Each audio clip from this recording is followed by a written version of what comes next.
Hello guys, welcome to let's जीपर्स। क्या आप जावा सीखना चाहते हैं? क्या आपको समझ नहीं आ रहा कि जावा कहाँ से शुरू करें? क्या आप कंफ्यूज हैं कि जावा पे किस तरह से एक्सपर्टीज हासिल करें? जावा में क्या क्या सीखें? तो ये वीडियो आपके लिए है, एंड तक लाजमी देखें। सबसे पहले हम शुरू कर लेते हैं गिट से। गिट इस वीडियो में क्यों इंक्लूड किया? क्योंकि गिट काफ़ी इम्पोर्टेंट है। कोई भी लैंग्वेज सीखने से पहले या कोई भी सॉफ्टवेयर इंजीनियर बनने से पहले आपको उसके कुछ टूल का पता होना चाहिए कि वो टूल क्यों यूज़ करते हैं, उन टूल का क्या फ़ायदा है। तो उसमें जो एक है वो है गिट। बेसिकली गिट क्या है? एक कोड की वर्जन कंट्रोल और कोड मैनेजमेंट की एक टूल है जिसको आप यूज़ करके अपना कोड मैनेज कर सकते हैं। आप कोड की हिस्ट्री रख सकते हैं कि आपने क्या किया था, किस तरह से किया था और कब किया था। और आप फीचर बाय फीचर उसमें इंक्लूड भी करवा सकते हैं। गिट के मल्टीपल फीचर्स हैं। गिट में आप प्रोडक्शन रिलीज भी कर सकते हैं जब भी कोई प्रोजेक्ट बनता है। आप टीम वर्क, अगर आप मल्टीपल डेवलपर हैं और प्रोजेक्ट पे काम करना चाहते हैं और कोड मर्ज करना चाहते हैं तो वो भी गिट पे होता है, गिट के थ्रू होता है। इजी हो जाता है, मैन्युअली करने से आप मुश्किल होती है तो गिट ये सर्विसेज प्रोवाइड करती है और ये इसके फीचर्स हैं। तो आप बेसिकली गिट लाजमी देखें। गिट के बेसिक कमांड, गिट बेसिक जो ऑप्शंस हैं, बेसिक जो फंक्शन है, किस तरह से रिपोजिटरी बनाते हैं, किस तरह से कोड पुश करते हैं, कैसे कोड को पुल करते हैं, ये आपको देखनी चाहिए। और ये आपको देखनी पड़ेगी अगर आप एक सॉफ्टवेयर इंजीनियर बनना चाहते हैं तो। उसके बाद हम आते हैं जावा पे। जावा सीखने के लिए आपको जावा का कोर समझना पड़ेगा। अब कोर में क्या क्या चीज़ें आती हैं? कोर में जैसे मैंने यहाँ पे मेंशन किया, इंटरफेस हो गया, क्लासेस हो गई, किस तरह से क्लासेस बनती हैं, किस तरह से इंटरफेस बनते हैं, वेरिएबल क्या चीज़ है, क्या प्रोटेक्टेड वेरिएबल होता है, क्या प्राइवेट वेरिएबल होता है, क्या पब्लिक वेरिएबल होता है, और क्लासेस किस तरह से हम मैप करते हैं, रियल वर्ल्ड एंटिटी जो हैं वो क्लासेस में कैसे मैप करते हैं। जावा में हम इनहेरिटेंस कैसे यूज़ करते हैं। डेटा स्ट्रक्चर में हमारी लिस्ट हो गई, मैप्स हो गए, या और एरे हो गई, क्यूब हो गई, स्टैक हो गई, वो किस तरह से हम यूज़ करते हैं, वो वर्क कैसे करते हैं, उनकी फंक्शनलिटी क्या है, उनके फीचर्स क्या हैं। और उसके साथ ऊप के कॉन्सेप्ट जो हैं ऑब्जेक्ट ओरिएंटेड प्रोग्रामिंग के, पॉलीमॉर्फिज्म हो गई, ओवरराइटिंग, ओवरलोडिंग, ये किस तरह से चलती है। उसके साथ साथ लूप वगैरह और फाइल की सिस्टम मैनेजमेंट, जिस तरह से इनपुट फाइल रीड करनी है या फाइल राइट करनी है वो किस तरह से हम कर सकते हैं। ये सारी चीज़ें हमारी कोर में आती हैं, जो कि फर्स्ट स्टेप है अगर आप जावा पे मास्टर बनना चाहते हैं। उसके बाद जब आप उसके बाद हम जो आते हैं वो है एडवांस। जावा के एडवांस में बेसिकली कौन सी चीज़ें आती हैं? वैसे तो डिपेंडेंसी इंजेक्शन ये एक एडवांस टॉपिक है कि किस तरह से आप डिपेंडेंसी इंजेक्ट कर सकते हैं, किस तरह से एक क्लास अगर दूसरी क्लास पे डिपेंडेंट है तो उसको कैसे इंजेक्ट करें ताकि उसकी मैक्सिमम डीकपलिंग हो सके, ताकि हम जब टेस्ट इन्वायरमेंट में जाएं तो उसकी डिपेंडेंसी की वजह से हमारे टेस्ट इफेक्ट ना हो। इसीलिए हम डिपेंडेंसी इंजेक्शन यूज़ करते हैं ताकि हर चीज़ आगे चल के हम जब स्केल करें चीज़ों को तो हमें इतना इजी हो जाए मैनेज करना। और उसके बाद हमारा है गार्बेज कलेक्शन। गार्बेज कलेक्शन क्या होता है और गार्बेज कलेक्टर किस तरह से काम करता है, ये आपको पता होना चाहिए कि कौन सा वेरिएबल मेमोरी से कब कलेक्ट होता है, जब आप इनिशलाइज करते हैं तो क्या होता है, और जब उसका स्कोप खत्म हो जाता है तो क्या होता है। ये सारी चीज़ें आपको पता होनी चाहिए। उसके बाद जेवीएम जो जावा वर्चुअल मशीन है वो किस तरह से काम करती है, वो मेमोरी किस तरह से मैनेज करती है, और ये सारी चीज़ें, और आपके वेरिएबल किस तरह से चलते हैं, फंक्शन कॉल वगैरह, वो सारा ये मैनेज करता है। जावा कोड आपका बाइट कोड में कन्वर्ट किस तरह से हो रहा है, ये सारा यहाँ पे हम मैनेज कैसे करती है जेवीएम, ये देखना है। उसके बाद बेसिक हम थ्रेड का बेसिक आपको पता होना चाहिए कि थ्रेड मल्टी थ्रेड इन्वायरमेंट कैसे चलता है जावा में, उसमें एप्लीकेशन कैसे चलती हैं, क्योंकि जैसे जैसे आप एप्लीकेशन बड़ी बनाते जाएंगे आपका लोड बढ़ता जाएगा, आपकी परफॉर्मेंस इफेक्ट होगी तो आपको मल्टी थ्रेड इन्वायरमेंट में जाना पड़ेगा, आपको मल्टीपल थ्रेड चलाने पड़ेंगे। तो ये आपको पता होना चाहिए कि थ्रेड किस तरह से चलते हैं। और डिज़ाइन पैटर्न वैसे तो काफ़ी ज़्यादा हैं, लेकिन इसका हरगिज़ मतलब ये नहीं कि आपको सारे डिज़ाइन पैटर्न आने चाहिए। जो जो आप यूज़ कर रहे हैं उसको आप सीख लें। जैसे majority time singleton pattern, factory pattern, builder pattern ये आपके यूज़ हो रहे होते हैं, तो ये आपको पता होने चाहिए। और उसके साथ साथ आपको बेस्ट कोडिंग प्रैक्टिस जो है कि किस तरह से अच्छा कोड लिखा जाता है जो कि मेंटेनेबल हो और कोड इजी टू अंडरस्टैंड हो।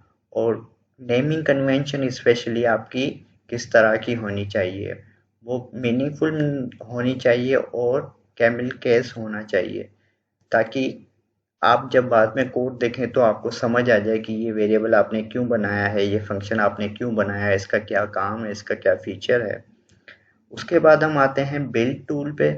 बिल्ड टूल बेसिकली क्या होता है कि आपकी एप्लीकेशन बिल्ड किस तरह से होनी है, आपकी एप्लीकेशन में जो जार फाइल या लाइब्रेरीज आपने यूज़ की हैं वो किस तरह से बिल्ड करनी है, वो प्रोडक्शन में कैसे लेके जानी है, कॉन्फ़िगरेशन कैसे करनी है, ये सारी चीज़ें बिल्ड टूल की मदद से होती हैं। उसमें मेविन है, ग्रेडल है, एंट है। ज़्यादातर जो यूज़ या आपको कम्युनिटी जिसकी मिलेगी या इंटरनेट पे मिलेगा वो मेविन होगा।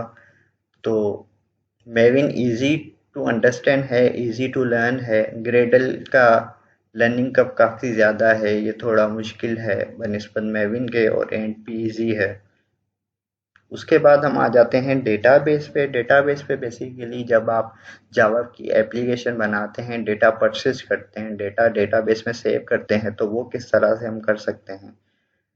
तो उसमें JDBC एक जावा डेटाबेस कनेक्शन की एक लाइब्रेरी जो हम यूज़ करते हैं, इसको टूल को हमें यूज़ करना चाहिए डेटाबेस से कनेक्ट करने के लिए। तो इसका आपको पता होना चाहिए कि JDBC किस तरह से चलता है, उसमें प्रीपेड स्टेटमेंट क्या है, उसमें स्टेटमेंट क्या है, वो कनेक्शन कैसे बनाता है, वो मल्टीपल कनेक्शन किस तरह से हैंडल करता है, ट्रांजैक्शन किस तरह से मैनेज करता है, ये सारी चीज़ें आपको पता होनी चाहिए। और उसके बाद ORM जो ऑब्जेक्ट रिलेशनल मैपिंग, कि आपके ऑब्जेक्ट जो हैं जावा के वो डेटाबेस से किस तरह से मैप हो रहे हैं, डेटाबेस की टेबल के साथ किस तरह से मैप हो रहे हैं।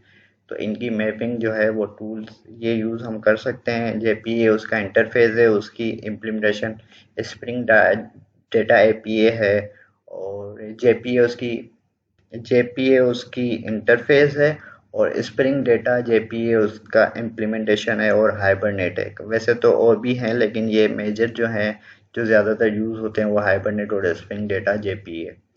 और डेटाबेस के केस में आपको SQL हो, पोस्टग्रेड्स हो, या कोई भी आपको अगर डेटाबेस की लैंग्वेज आती है तो बेस्ट है। और उसमें क्या क्या आपको पता होना चाहिए, उसमें ट्रांजैक्शन का आपको पता होना चाहिए, इंडेक्सेस किस तरह से होते हैं, ज्वाइन कैसे चलते हैं, क्यूरीज कैसे लिखते हैं, डेटा एडमिनिस्ट्रेशन कैसे होती है, क्रिएट टेबल, अपडेट, डिलीट, ये किस तरह से चलते हैं, ये सारी क्यूरीज आपको पता होनी चाहिए। प्राइमरी की, कंस्ट्रेंट, डेटाबेस, फॉरेन की, ये कैसे चलते हैं, ये सारे बेसिक आपको पता होने चाहिए। उसके बाद हम आ जाते हैं टेस्टिंग पे। टेस्टिंग, कोई भी कोड जब आप लिखते हैं तो उसकी टेस्टिंग करना लाजमी है, क्योंकि इससे आपकी एरर मिनिमाइज हो जाएगी और एक्सेप्शन वगैरह भी मिनिमाइज हो जाएगा। कोई भी बिजनेस लॉजिक जब आप लिखते हैं तो उसकी प्रॉपर टेस्टिंग करनी चाहिए। उसकी टेस्टिंग में हमारी आते हैं यूनिट टेस्टिंग हो गई। यूनिट टेस्टिंग बेसिकली आइसोलेशन, एक यूनिट जो आपने एक मेथड लिखा है मिनिमल लेवल पे उसको टेस्ट करना, उसको यूनिट टेस्टिंग कहते हैं। और उसके बाद इंटीग्रेशन टेस्टिंग आती है, जब मल्टीपल यूनिट आप टेस्ट इंटीग्रेट करके उसको टेस्ट करते हैं। जैसे आपकी कोई API आ गई है, रजिस्ट्रेशन की API आ गई, उसमें मल्टीपल सर्विसेज हैं, आपकी वैलिडेशन है, आपकी यूज़र नेम वैलिडेशन है कि वो एग्जिस्ट नहीं करता, आपकी वैलिडेशन डेटा की वैलिडेशन है, आपकी फिर सेव है, डेटा सेव हो रहा है, पासवर्ड आपका जनरेट हो रहा है। ये सारी चीज़ें जब इंटीग्रेट होके एक API बनती है कि क्रिएट अकाउंट की या लॉगिन की, तो ये आपकी यहाँ पे इंटीग्रेशन टेस्टिंग होती है कि पूरी आपकी फंक्शनलिटी की एक टेस्टिंग, या फिर आप पूरे सिस्टम की जब आप टेस्टिंग करें तो उसको इंटीग्रेशन टेस्टिंग करते हैं। और उसके साथ साथ टेस्टिंग में फिर आपको डीबगिंग का भी पता होना चाहिए, किस तरह से हम डीबगिंग करते हैं अगर कोई टेस्ट केस फेल होता है तो। और दूसरी चीज़, यूनिट टेस्टिंग के केस में हम डेटा को मॉक करते हैं। मॉकिंग का मतलब है कि आप ओरिजिनल डेटा की एक कॉपी बनाते हैं या उसका मॉक बनाते हैं ताकि आप कंट्रोल इन्वायरमेंट में यूनिट टेस्टिंग करें, ना कि आपकी एक्सटर्नल डेटाबेस से डेटा आ रहा हो या तो डेटा जिस पे आपका कंट्रोल ना हो वो उस पे टेस्टिंग ना करें। आपकी कंट्रोल इन्वायरमेंट हो, आप मॉक बनाएं उसके ताकि मिनिमल फंक्शनलिटी आपकी चेक हो सके उससे, और एक्सटर्नल डिपेंडेंसी ख़त्म हो जाए। उससे ये होगा कि आपकी यूनिट टेस्टिंग और भी ज़्यादा अच्छी होगी और आपको पता चल जाएगा कि आपका फंक्शन किस तरह से चल रहा है और किस तरह से चलना चाहिए। मोकीटो उसकी एक एग्जांपल है जो ज़्यादातर यूज़ होती है जावा में। उसके बाद हम आ जाते हैं लॉगिंग फ्रेमवर्क्स। लॉग बनाना काफ़ी इम्पोर्टेंट होता है किसी भी प्रोजेक्ट में या किसी भी प्रोडक्ट में, क्योंकि जब आपके पास एरर्स आते हैं या एक्सेप्शंस आती हैं तो आपको लोग जब आपके पास लॉग होंगे तो आपको पता होगा कि कौन से फ्लो से ये आया है, किस फ्लो में मसला आया है, कहाँ पे एक्सेप्शन आई है।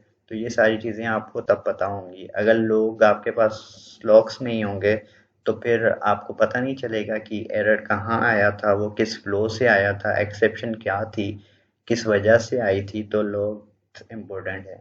और उसकी जो फ्रेमवर्क्स हैं जैसे लॉग फोर जे है, लॉग बैक है, लॉग फोर जे टू है, ये यूज़ होते हैं जावा में ज़्यादातर।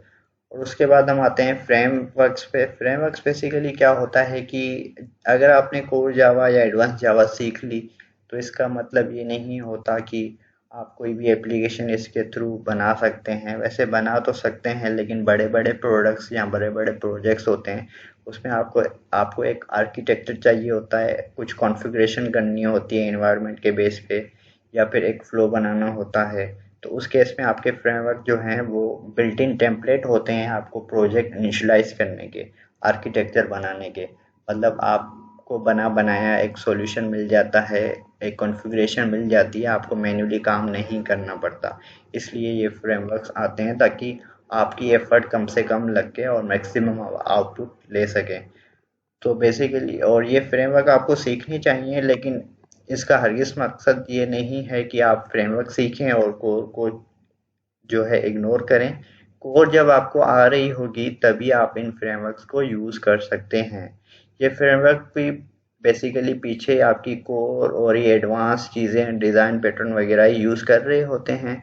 तो जब आपको इन चीज़ों का पता होगा तो आप अच्छे से इन फ्रेमवर्क को समझ के काम कर सकते हैं। उस और इन फ्रेमवर्क्स में जैसे स्ट्रट है, स्प्रिंग एमवीसी है, स्प्रिंग बूट है, और भी काफ़ी हैं, लेकिन अभी आजकल स्प्रिंग बूट काफ़ी ज़्यादा यूज़ होता है क्योंकि माइक्रो सर्विस आर्किटेक्चर जो बनता है वो स्प्रिंग बूट पे इजीली, और उसको आप क्योंकि ये कॉन्फ़िगरेशन मिनिमाइज हो जाती है, जो स्प्रिंग एमवीसी में मैन्युअली हम करते थे वो स्प्रिंग बूट में ऑटो कॉन्फ़िगर हो जाता है।